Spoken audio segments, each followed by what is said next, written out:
This is the moose hunt we took in the year 2002, starring Stan Bloom, Brian Jennisen, and Kelly Hostetler. Here's a picture of my truck hooked to the weasel. This is going out to Steese Highway, headed towards Eagle Summit. At mile 23 here, where it turns into gravel, and is a good gravel road from here all the way out to Central. Here we are on the gravel, and it's a real good gravel road. They maintain it well and grade it real often. This is the approach to Eagle Pass, coming up the side of the mountain. And this is up at the top of Eagle Pass where we stopped for a break, and the clouds moved in on us and just fogged us out. Partly cloudy day, but we're happened to be in one of the clouds that are around, so it's kind of foggy. Coming back down the other side, and then we come to our parking area where we're going to unload all our gear and load it into the weasel and carry it into the lake where we're going to be hunting. This is the weasel. It's a 1942 Studebaker weasel that was built for the United States Army, and it's got the Arctic kit on it, which is the aluminum top, and I put a brand new engine in it, brand new tracks on it that I found down in the States. And I picked up when I was down there picking up my truck. I completely rebuilt this weasel with all brand new bumpers and rubber stops and everything on the tracks. So everything is just like brand new. It's the best weasel in Alaska as far as I'm concerned. And Brian backing the little weasel up, getting ready to pull it up here and hook the trailer to it. We carry the canoe on the top and then take it off when we get to the lake. And then a cute little weasel. You can always tell a weasel's coming by the sound of the track. It makes a click, click, click, click sign. Here's Kelly getting ready to spray the bugs off of her. There's a bumper sticker when I was full of Ross. Here's loading up the trailer with all our stuff. Brian doesn't travel light, you can see that. We'll have that trailer completely full. And coming back out after we ate all the food, we'll hopefully have a moose in it, and it'll be full again. That's an old Jeep trailer that was surplus that I bought at a surplus sale. Kelly loading up into the back seat. I put in the weasel, and Brian handing the dog up.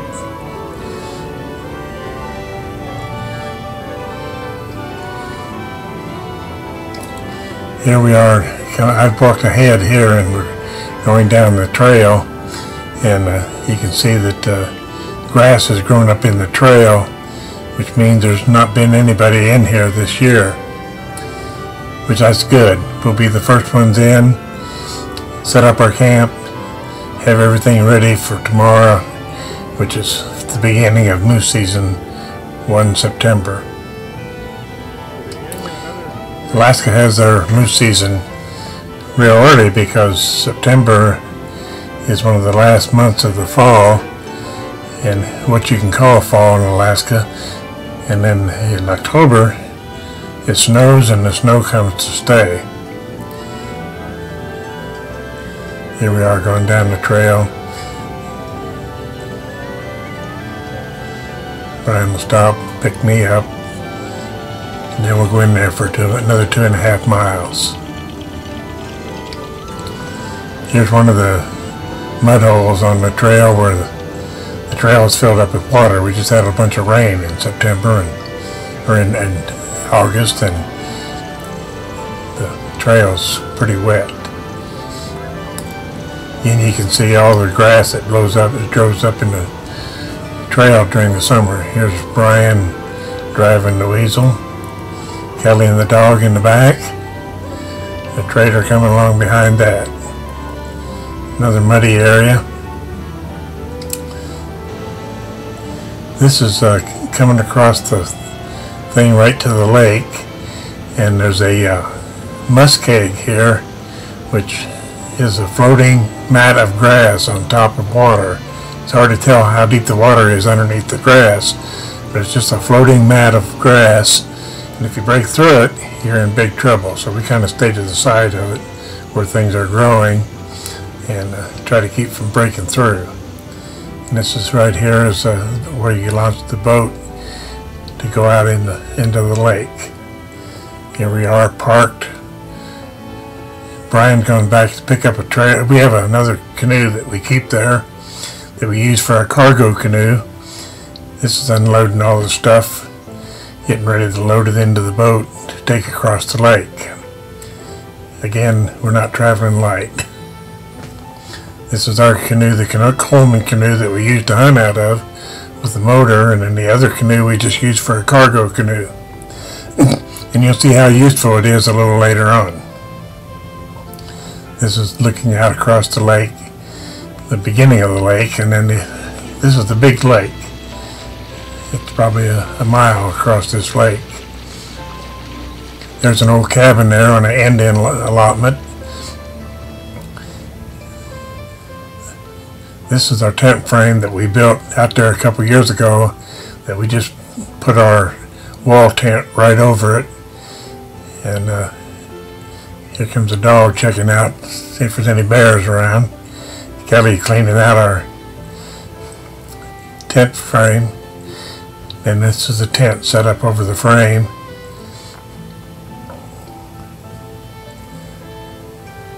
Here comes Brian back with another load, with our canoe, with a cargo canoe tied beside it, bringing a big load of stuff back. Here he is coming into our boat harbor, getting ready to unload everything and get our camp all set up so that tomorrow morning we'll be ready to go out moose hunting. What we do is we paddle along the sides of the shore just before daybreak, and then hopefully we'll see a moose standing along the shore, and we'll be able to, if they have a little baby bull or 1.5-year-old bull with its mother, we'll shoot the bull and then run the mother off, and then we'll butcher him up and hang him up in our meat tree. This green tent is what we set up to keep the bugs off of us while we're eating. We set up a little picnic table in there, and a stove, and all our cooking stuff and our food, and keep the bugs off of it. A lot of bugs in Alaska. Mosquito heaven. Here's a little moose standing out there in the field looking at us. There's his mother and another calf moose.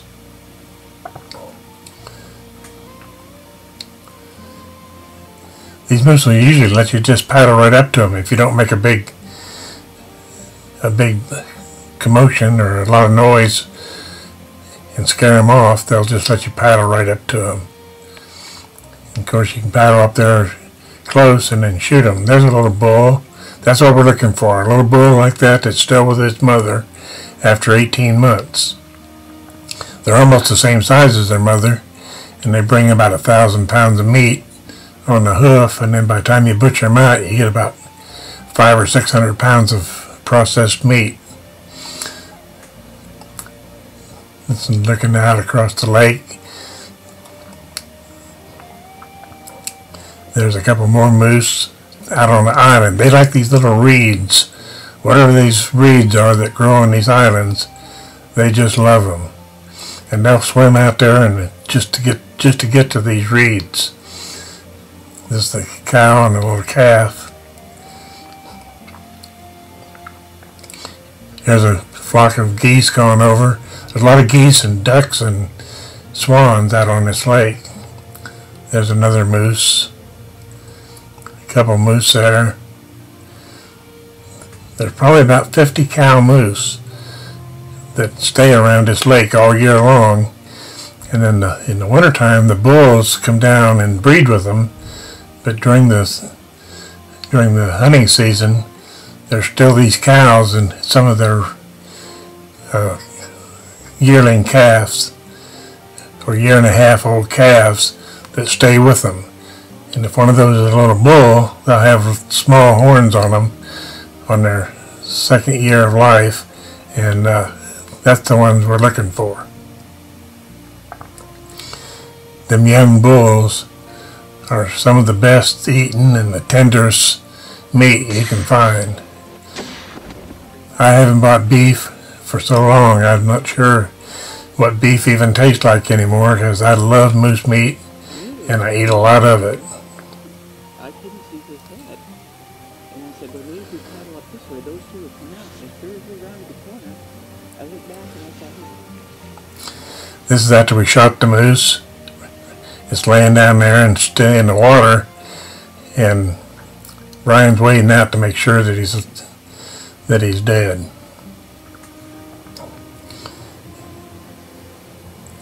You can just barely see his horn sticking up there out of the grass. He's just a little yearling moose. Brian with a giant moose. Has a real small antlers on him, but he'll be good eating.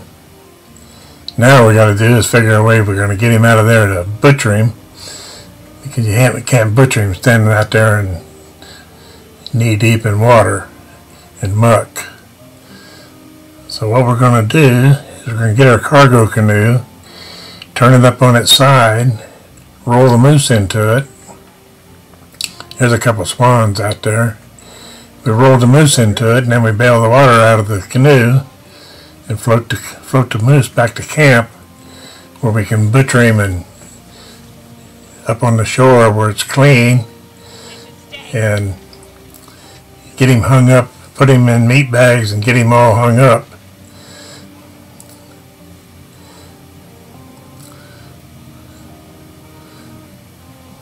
This pulling our cargo trailer with the moose in it back to camp. There he is, going on his last ride, dragging his feet in the water. There he is in our canoe.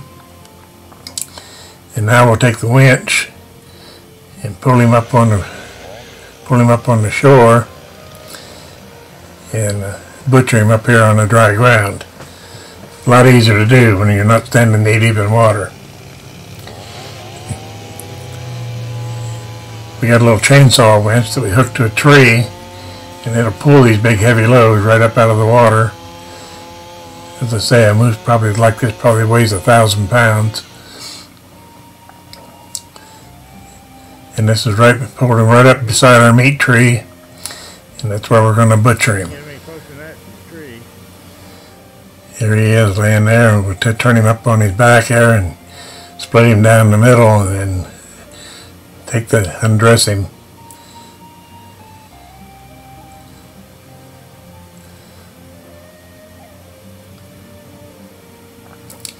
Brian's splitting his hide. That old moose hide is really a tough stuff, and it makes really a great leather. I've got several hides tanned and made vests and different things out of the leather. Trouble is, it's kind of, the moose has about 100 to 150 pounds of guts in there. Just getting his guts out there so we can turn him up on his side and then start butchering him and cutting the legs off and putting them in meat bags and getting them hung up. This is skinning him out. The old man helping him there. Brian does most of the work on this, but some things like this, like skinning, I can help.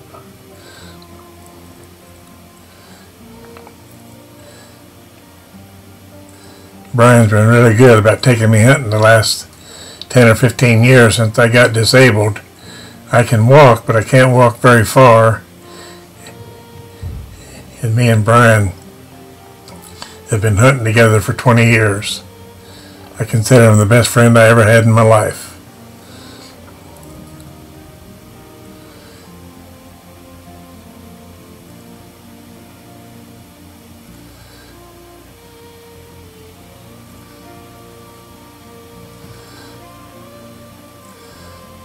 Now we're getting ready to take one leg off and get it bagged up. and then we hang it up in on that meat pole and cover it with a tarp so it doesn't get wet, and age it for 3 or 4 days before we go back into town. And we'll take it out to a meat cutter and get him to cut it into steaks, roasts, and hamburger meat. Here's a little moose standing out there on a grassy thing. Here's Brian putting out some bait to try to draw some bears in. We put that out, and if a bear comes up there, we'll be able to spot him from our camp and come out and maybe shoot a bear. In this particular case, we didn't get any bears, but we sure put out a lot of bait stations trying to lure them in. And then Brian would go out every day and resupply the bait, the scent, and then we go back and check them every day to see if something had been fooling around there.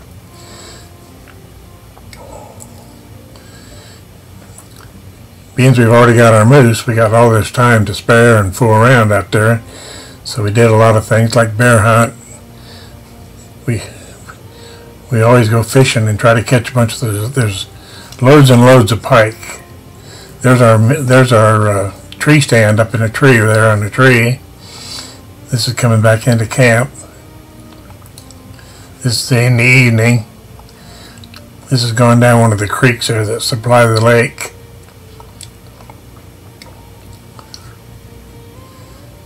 There's all kinds of game out here, such as wolves, bear, moose, and occasionally a caribou will come down by the lake. Here we are fishing for big old pike. Those pike stay up there in those grassy areas and wait to waylay whitefish. And if you throw a lure back in there, they just attack it like crazy. And these are like 4 and 5 pound pike.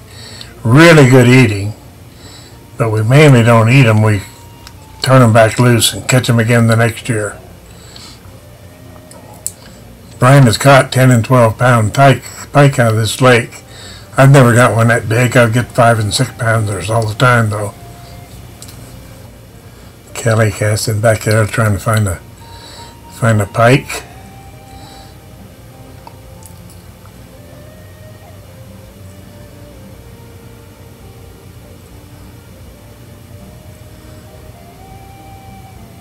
Those pike just come up to the top and take those lures like they were really trying to kill something.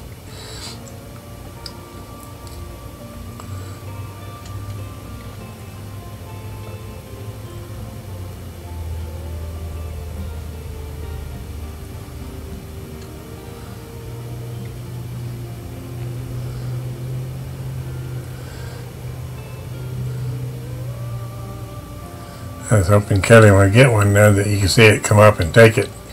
Man, it's fun to see those big old pike come out of the water and try to think.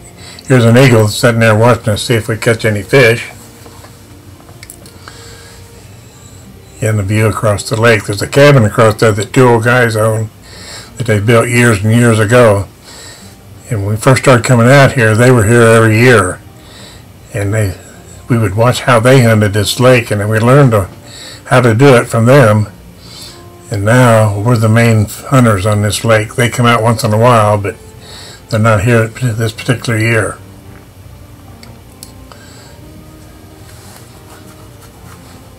This is our end of the lake over here, and there's always some moose over there. There's a couple moose in the water right there.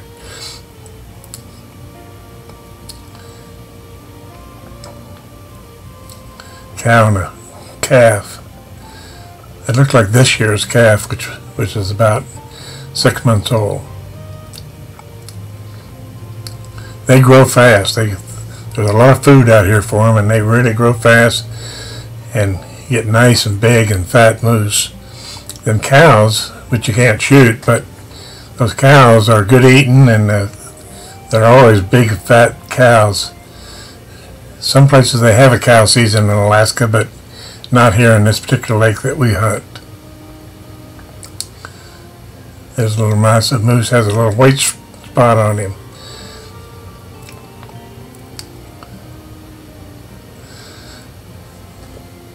A lot of times they'll swim all the way across the lake to get to some of those reeds.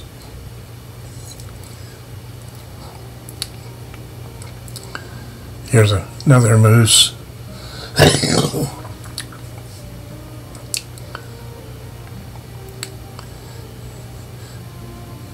Moose are kind of gentle until if you get up close to them and you get between them and their calf. They don't like that and they'll attack you. More people get killed by moose in Alaska than do bears, as people find out they can walk right up to them, and then the moose don't like that, and so the moose will start kicking them and stomping on them, and a lot of people get hurt that way. Here's Kelly cooking us a good breakfast, scrambled eggs and everything. This is our little kitchen here set up.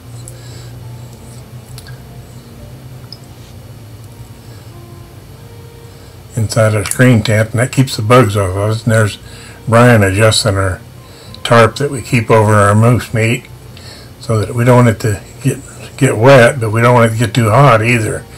We try to keep it in the shade and covered up so that the rain don't get on it.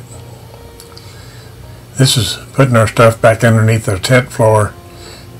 We put the picnic table and all that stuff up under the floor and just leave it there from year to year, and then tear down our tent and everything and leave all the rest of the stuff just ready to come in the next year. This is heading back out towards our trailer and our weasel, and then we'll load everything up and carry it back out to the truck.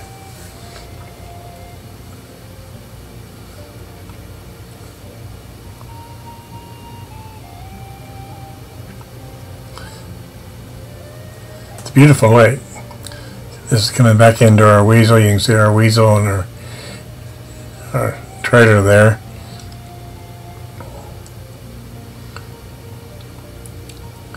And being we were the only one out there this year, there's no other vehicles around or anything. Some people come in there on four-wheelers and hunt along the shore of the lake. But this year there was no one there, just us.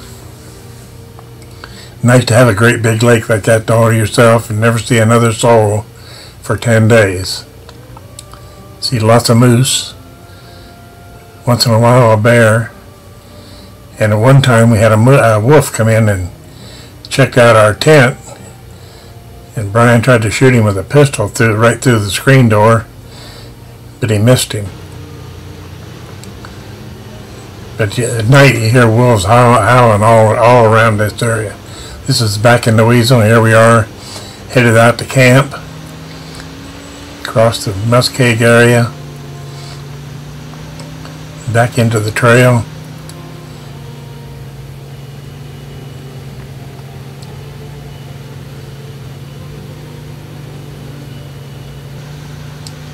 Here we are going across the muddy areas again. That weasel will just walk through this kind of stuff, and it's a great hunting vehicle. We don't hunt out of the weasel, but we use it to get to an area where we can hunt. This is again some of that nasty stuff that you could never get a truck through this. Not even with a winch, you couldn't get out there. Without a weasel or some kind of vehicle that you can go around this stuff, you can't get out to this lake. And so that was what makes it so unique, is we can get out there and hunt out there without having people around us. Makes for a wilderness hunt not too far from Fairbanks. We're about 80 miles from Fairbanks. This is coming out the trail back to our parking area where we park the truck.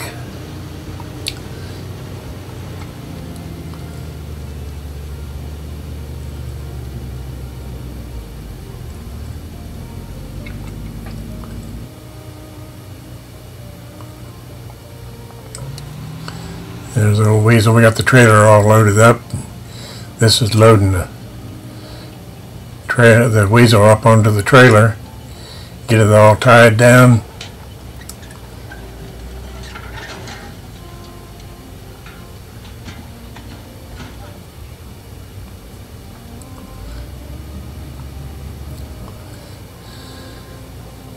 and heading for home. And that's the end of a great Alaskan moose hunt.